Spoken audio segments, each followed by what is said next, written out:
In this video, I will be covering an example of epistasis.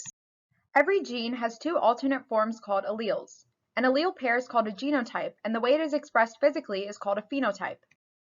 In epistasis, two different genes on a chromosome interact in such a way that the alleles present at one locus can mask the phenotypic expression of alleles at another locus. Let's look at an example. When we mix together sugar, spice, and everything nice, we don't always get the same Powerpuff Girl. We observe three possible phenotypes: Bubbles, Blossom, and Buttercup. But biochemically, how do we really end up with different Powerpuff Girls? Professor Utonium put together the following pathway. In order to move from Bubbles to Blossom, at least one equivalent of big A allele must be added to the mixture to produce enzyme A. If two equivalents of little a allele are used instead, enzyme A is not produced and only the Bubbles phenotype is observed. In order to move from Blossom to Buttercup, at least one equivalent of big B allele must be added to the mixture to produce enzyme B. If two equivalents of little b allele are used instead, enzyme B is not produced and only the Blossom phenotype is observed. If Professor Utonium has the following bottles of alleles in his lab, what are all the possible phenotypes he can make if he randomly selects one A allele and one B allele from each shelf?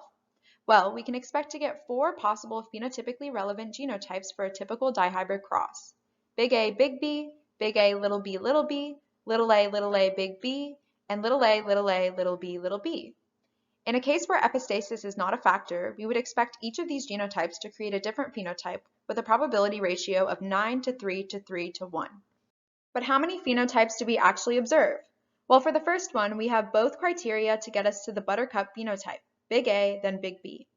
Next, we have a big A to get us to the Blossom phenotype, but we can't get past that to Buttercup since we don't have a big B. For number 3, we have a big B, but we can't get past Bubbles without a big A. The big B is masked, and the phenotype will be Bubbles. In the last genotype, we have no big alleles, and we are stuck at Bubbles. Here we see that the last two genotypes lead to the same phenotype. Thus, we can combine them to give us a final ratio of 9 to 3 to 4, which is characteristic of single recessive epistasis in a dihybrid cross. But what happens if Professor Utonium doesn't have the right equivalents of each allele to make a dihybrid cross, and instead he has the following? What phenotypic ratios should we expect? Because this isn't a dihybrid cross, we can't rely on the same genotypes from the last slide. Using Punnett squares, we see that we get two possible genotypes at each locus, all with a 50% chance of occurring. If we multiply across our probability fractions on the last slide, we end up with four possible genotypes, all with an equal likelihood of occurring. In the first two, we have a big A and a big B, which gets us both enzymes, and we observe the Buttercup phenotype in half of our individuals. For the last two, we don't have a big A allele to produce enzyme A, and therefore the other half of individuals are stuck at Bubbles because the big B allele is masked by epistasis.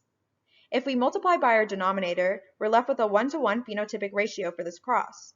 Though this ratio is different than that of the dihybrid cross, we are still observing single recessive epistasis.